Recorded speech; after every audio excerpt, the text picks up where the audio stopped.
હવે આવીએ અને પછી આશ્રયનું પદ લઈએ. બરાબર.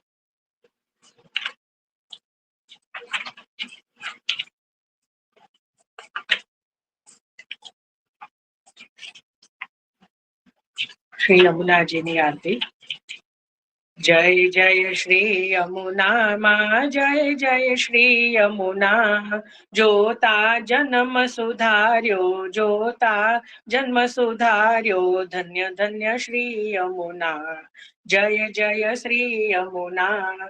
શ્યામ લડી સુરત મૂરત માધુરી, મા મૂરત માધુરી. પ્રેમ સહિત પટરાણી, પ્રેમ સહિત પટરાણી, પરાક્રમે પૂરા. જય જય શ્રી યમુના. ગયવર વન ચાલ્યામાં, ગંભીરે ઘેર્યામાં, ગંભીરે ઘેર્યા. ચુંદડીએ ચટકાળ્યા, ચુંદડીએ ચટકાળ્યા, પહેર્યા ને લહેર્યા. જય જય શ્રી યમુના. ભુજ કંકણ રૂડામાં, ગુજરિયા ચોડીમાં, ગુજરિયા ચોડી. બાજુ બંધને બે રખા, પહોંચી રત્ન જડી. જય જય શ્રી યમુના. ઝાઝર ને ઝમકે, માં વિછિયા ને ઠમકે, માં વિછિયા ને ઠમકે. નૂપુર ને નાદે માં, નૂપુર ને નાદે માં, ઘુઘરી ને ગમકે. જય જય શ્રી યમુના. સોળ શણગાર સજ્યા, માં નકવેશ્વર મોતી, માં નકવેશ્વર મોતી. આભૂષણ માં પોછો, આભરણ માં પોછો, દર્પણ મુખ જોતા. જય જય શ્રી યમુના. તટ અંતર રૂડામાં, શોભિત જલ ભરિયા, માં શોભિત જલ ભરિયા. મન વાંછિત મુરલીધર, મન વાંછિત મુરલીધર, સુંદર વરવરિયા. જય જય શ્રી યમુના. લાલ કમળ લપટ્યામાં, જોવાને જ્ઞાતા, માં જોવાને જ્ઞાતા. કહે માધવ પરિક્રમા, કહે માધવ પરિક્રમા, વ્રજની કરવાને જ્ઞાતા. જય જય શ્રી યમુના. જય જય શ્રી યમુના માં, જય જય શ્રી યમુના. માં જય જય શ્રી યમુના. જોતા જન્મ સુધાર્યો, જોતા જન્મ સુધાર્યો, ધન્ય ધન્ય શ્રી યમુના. જય જય શ્રી યમુના. શ્યામ સુંદર શ્રી યમુને મહારાણીજી કી જય. ખૂબ સુંદર રીતે આજે શ્રી યમુનાજીનો ગુણગાન થયા છે. કોઈને કઈ પ્રશ્ન કે કઈ બી હવે પ્રશ્ન તો આમાં શું હોય, પણ કઈ વિશેષ હોય તો કહી દો હેન્ડ રેસ કરીને. હા બોલો નીતાબેન. જય શ્રી કૃષ્ણ. જય ભાઈ. ખરેખર આજ તો અમારો દિવસ. કૃષ્ણબેન ના ના, મારા વખાણ કર્યા સિવાય કોઈને કઈ હોય તો. આમાં એવું છે કે કૃષ્ણદાસની છાપ છે, એટલે આમ તો કૃષ્ણદાસજીની જ છાપ ગણાય છે. છતાં પણ બીજો મત એવો છે કે 84 વૈષ્ણવની અંદર કૃષ્ણાદાસી કરીને પણ એક ભગવત થઈ ગયા છે, એમણે પણ પદ લખ્યા છે. તો બીજો મત એવો છે કે આ 4 પદ એમના છે, પણ હું એ નથી સંમત. એ આ કૃષ્ણદાસજી જ છે, અષ્ટસખાવાળા. જય શ્રી કૃષ્ણ. દાસની એટલે દાસી ભાવથી લખ્યા છે, એટલા માટે. આપણે ત્યાં છે ને નંદદાસજી નું પણ પદ છે, સાવરો સુત અરે નંદકો લાલ પલના ઝૂલે, એમાં નંદદાસ ની નાથ, નંદ નંદન, ત્યાં પણ નંદદાસ ની શબ્દ છે. એ જ રીતે અહીંયા કૃષ્ણદાસ ની શબ્દ છે પદમાં. જય શ્રી કૃષ્ણ. દાસી ભાવથી. સુંદર. ચલો, બધાને આનંદ થયો, બહુ ગમ્યું. મને એવું હતું સંસ્કૃતમાં બધું છે, બધાને એટલે કોઈને ગમાડવા પડે નથી, પણ બધાને પછી ઊંઘ ના આવી જાય એમ, પણ બધાને આનંદ થયો. અને મનોરથ એક હતો કે બધા નવા નવા યમનાષ્ટક સાંભળે. અને હા બોલો કૃષ્ણાબેન.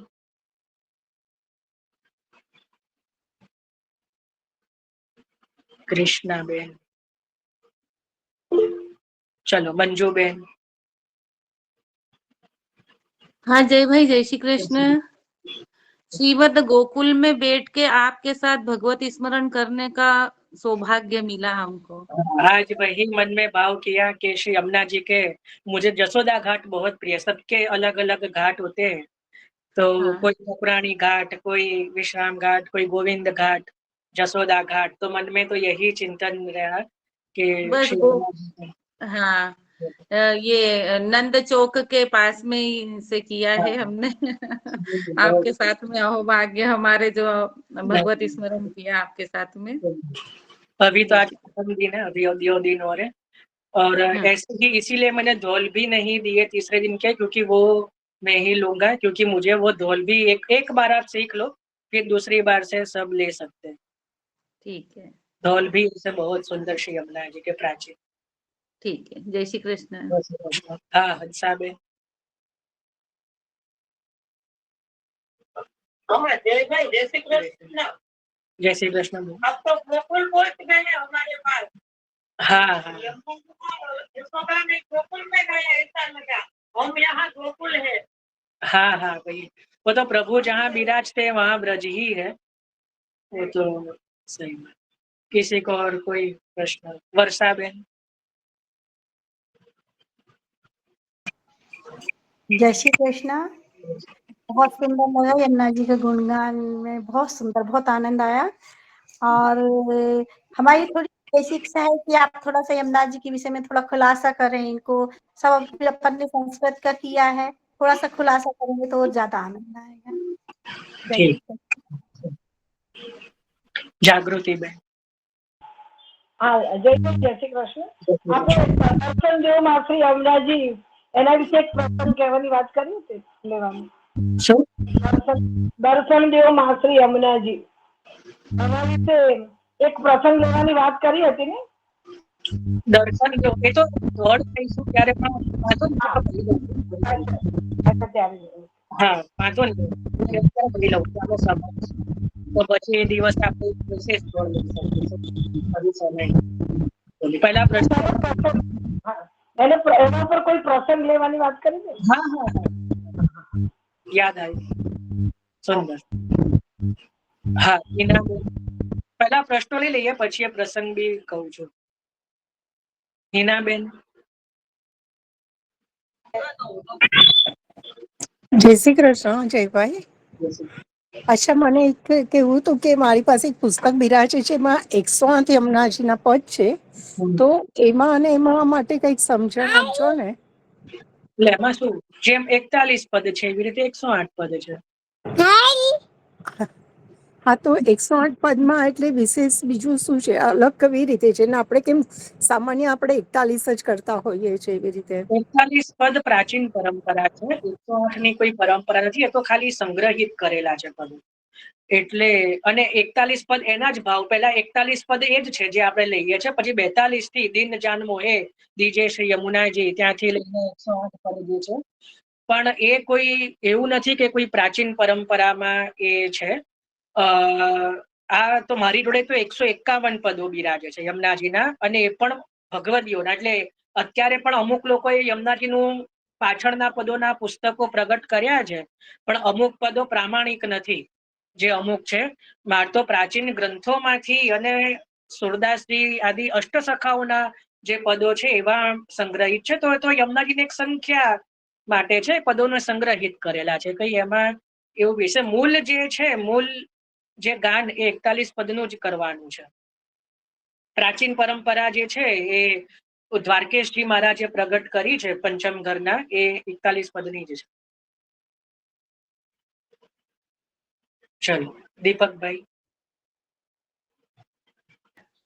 જય શ્રી કૃષ્ણ જયભાઈ. મારો ક્વેશ્ચન હતો કે જયભાઈ, આપણે યમુનાજીની આરતી કહીએ છીએ, અને એમાં એક ટૂંક આવે છે, ગેવર વન ચાલ્યા માં ગંભીરે ઘેર્યા. એ એના પર પ્રકાશ પડશે કે ગંભીરે ઘેર્યા એટલે ત્યાં યમુનાજી તો છે ને, એટલે દૂર દૂર સુધી, તો એ ગંભીરે ઘેર્યાનું અત્યારના સમયમાં આ અહીંયા ઘેવર વન એટલે એમાં યમુનાજી નથી, પણ આ અત્યારના સમયની વાત નથી. આપ મ્યુટ કરી દો ને. બહુ સુંદર પ્રશ્ન છે. આ જ પ્રશ્ન મેં પણ કરેલો. બહુ સરસ કે ગેવરવનમાં યમુનાજી ક્યાંથી આવ્યા. મ્યુટ કરી દો ને, કારણ કે મારો અવાજ ઈકો પડશે. હા હા તો એનો જવાબ એ છે કે આરતીની અંદર છે ને સારસ્વત કલ્પની વાત છે. સારસ્વત કલ્પમાં યમુનાજીની 2 ધારાઓ વહેતી. એમાં એક ધારા જે છે ને એ ઘેવર વનમાં થઈને જતી. એટલે ઘેવર વન ઘેર્યા, એટલે ઘેવર વનને ઘેરીને ઘેવર વન જે છે ઘેવર વન, ત્યાં સ્વામિનીજીની નિકુંજ છે. તો એ નિકુંજની નિકટમાં શ્રી યમુનાજીનો પ્રવાહ એ સમયે હતો સારસ્વત કલ્પમાં, જ્યારે પ્રભુની લીલા હતું. અત્યારના સમયમાં તો ઘણા બધા પ્રવાહનો બદલાઈ ગયા છે, અત્યારેના સમયમાં નથી. પણ એ સમયે ત્યાં સ્વામિનીજીની નિકુંજના ભાવથી જે સ્વામિની નિકુંજ ઘેવર વનમાં કહેવાય છે, તો ત્યાં યમુનાજીનો પ્રવાહ એ સમયે બિરાજમાન હતો. એટલા માટે આરતીમાં આ ગાવામાં આવ્યું છે. બરાબર. હજુ ક્લિયર થયું કે ઘેર્યા એટલે એટલે એમને કોઈ ઘેરી લીધા. ઘેવર વનને આપ ચારે બાજુ ઘેરાઈને આપ બિરાજ્યા છે એવું. Okay okay. બીજો અર્થ એવો, ભારતીબેન મ્યુટ કરી દો. અને બીજો અર્થ એવો પણ લઈ શકાય કે ઘેવર વન એટલે જે ગહવર વન, એટલે એકદમ ઘેરું વન, એટલે ઘેરી નિકુંજોની અંદર આપ ઘેરાઈને બિરાજો છો, એવો એક બીજો અર્થ પણ થાય. કે ગહેર એટલે એકદમ ગાઢ નિકુંજોની અંદર આપ જે છે એ પોતાના સખીજનો સાથે આપ બિરાજો છો, એવો પણ ભાવ થાય. અને સ્થળની દ્રષ્ટિએ જોઈએ તો ગહવર વન જે અત્યારે વ્રજમાં છે, તો એક પ્રવાહ આપશ્રીનો સારસ્વત કલ્પમાં શ્રી યમુનાજીનો ત્યાં બિરાજમાન પહેલાના સમયમાં હતો સારસ્વત કલ્પમાં. તો બંને રીતે અર્થ લઈ શકાય. ચલો સુંદર.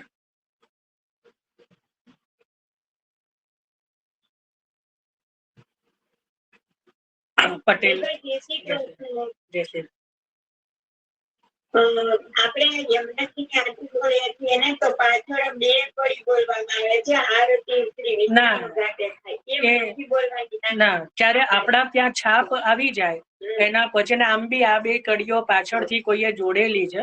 પ્રાચીન આરતીઓ, પ્રાચીન જે છે એમાં આ 2 કડીઓ નહોતી. અને આપણે આમ પણ છાપ આવી જાય એના પછી કોઈ પણ પ્રકારનું આગળ ગાન થતું નથી.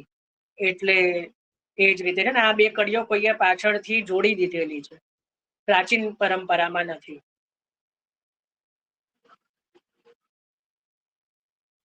મ્યુટ કરી દેજો. યોગેશ પણ આવું જ છે. નિકટ થાય થાય વલિતા હોય, નિકટ હોત કાંઈ સહિતા છેલ્લાઈ ના હોય. શ્યામ ઢાકમાં નિકટ હોત કાંઈ સહિતા છેલ્લાઈ ના હોય છે. એટલે એમાં પણ સારસ્વતની ભાવના છે. કારણ કે શ્યામ ઢાકમાનું કાયંદી છે નહીં, પણ એ વખતના કીર્તનમાં એ બતાવ્યું છે. એટલે આપણું માનવું કે એ પણ આ તમે જે કહ્યું પહેલા ઘેવર વનનું એવું જામમાં છે. શ્યામ ઢાક છા ગાળો ગત લેકર થાય થાય નહીં, પૂર્ણ વ્યંજન કેલ કે પાસન્ય ચૌલા ચપલાસી વજુ વનિતા. એ કરતા પૂરી મોહન કો દુઃખ માણસ હું કુતા નિકટ હોય તો કાંઈ સહી પણ મોદા. ત્યાં પણ આપણે જે કહ્યું તમે એ પ્રમાણે ભાવના હોય. બરાબર. ચલો હવે આપણે પ્રસંગ લઈએ છે, જે મેં કીધું હતું. જો એક બહુ પ્રસિદ્ધ દર્શન દ્યો માં શ્રી યમુનાજી, દર્શન દ્યો માં શ્રી યમુનાજી, એ રીતે એ તો લેવાનું જ છે. પણ આ જે દર્શન દ્યો માં શ્રી યમુનાજી જે ધોળ છે ને, એક વિશિષ્ટ પ્રસંગ છે એની પાછળ. ઘણાને નહીં ખબર, આપણે બધા કહીએ છીએ, બહુ પ્રસિદ્ધ ધોળ છે યમુનાજીનું. તો આ એક તો કોણે લખ્યું છે પહેલું તો આ પણ જે છે એમાં છેલ્લી ટૂંકમાં તમે જોશો ને તો લાલા લહેરી સેવક તારો દિન થૈયાયો અતિ દુખિયારો. તો આ જે છે ને લાલા લહેરી છાપ છે. હવે લાલા લહેરી છાપ કોની છે? તો મથુરામાં બડે મદન મોહનજી મંદિર છે. મથુરામાં બડે મદન મોહનજી, આ બડે મદન મોહનજીના ઘરમાં એક ટિકેત થઈ ગયા, એટલે મુખ્ય બાલક જેમનું નામ ગોપાળલાલજી. લખવું હોય તો લખી લેજો. શ્રી ગોપાલલાલજી મહારાજ થઈ ગયા મથુરામાં બડે મદન મોહનજીના ઘરમાં. બરાબર, બડે મદન મોહનજી ઘરના ટિકિટ આજથી 150-200 વર્ષ પહેલાની વાત છે. તો એ જે છે ગોપાલલાલજી મહારાજ, એમની છાપ છે લાલા લહેરી. આ લાલા લહેરી છાપથી આપે બહુ બધા શ્રીનાથજીના પણ ધોળ લખ્યા છે, શ્રી યમુનાજીના પણ આપના પ્રાપ્ત થાય છે, અને ઘણા બધા ધોળ લાલા લહેરી છાપથી પ્રાપ્ત થાય છે. હવે આ લાલા લહેરી એટલે શ્રી ગોપાલલાલજીનો સ્વભાવ છે ને બહુ લહેરી ખાતું, લહેરિયું ખાતું એમ, એવું જ. એટલા જ માટે એમને બધા લહેરી લાલા કહેતા. એમના સેવકો પણ એમને લહેરી લાલા, એટલા જ માટે એમને પોતાની છાપ જ લાલા લહેરી રાખી દીધી. કારણ કે બધા એમના આજુબાજુના સંબંધી બાળકો, એમના વૈષ્ણવો બધા એમને લહેરી લાલા કહેતા. કારણ કે એમનો સ્વભાવ છે ને બહુ જ કોઈ જાતની આમ પેલું એની એકદમ લહેરી સ્વભાવ એમ. એને સદા પોતે એકદમ મગ્ન રહેતા ઠાકોરજીના સ્વરૂપમાં ને એમાં મસ્ત રહેતા. બરાબર, તો આપને એટલા માટે આપની છાપ લાલા લહેરી હતી. હવે આપનો છે ને કક્ષ મદન મોહનજીના જે ઉપર જે પોતે બિરાજતા હશે મંદિરમાં, એ કક્ષમાં બારી એવી રીતે પડતી કે સામે સીધા યમુનાજીના દર્શન થાય. બરાબર, સીધા સામે શ્રી યમુનાજીના દર્શન થાય. એટલે આપનો એવો નિયમ કે જ્યારે નિત્ય સવારે આપ ઉઠે, નિત્ય સવારે આપ જાગે એટલે શ્રી યમુનાજીના સૌથી પહેલા પોતાના કક્ષમાંથી દર્શન કરે, પછી જ પોતાનું કાર્ય કરે, પછી જ પોતે પોતાની સૈયામાંથી ઉઠે. એ રીતે પોતે વ્યવસ્થા રાખી હતી. કારણ કે આપના કક્ષની બારીમાંથી સીધા શ્રી યમુનાજીના દર્શન થતા. હવે જ્યારે આપનો અંત સમય એટલે જે લીલામાં પધારવાનો સમય આવ્યો, બરાબર, હવે એ સમય યોગાનું યોગ શ્રી યમુનાજી માવતર પધારેલા. સમજો છો ને કે આપણે એવું ના કહેવાય સુકાઈ ગયેલા, એવું આપણાથી ન બોલાય કે શ્રી યમુનાજી સુકાઈ ગયા, એવું નહીં. શ્રી યમુનાજી માવતર પધારેલા. બરાબર, એટલે પોતાના પિયર એટલે જલ ત્યાં નહીં. હવે આપનો લાલા લહેરી એટલે ગોપાલલાલજી જે છે, એમને જોયું કે હવે અમારે લીલામાં પધારવું છે પણ યમુનાજીના દર્શન થઈ નથી રહ્યા, એટલે આપને અત્યંત તાપ થયો.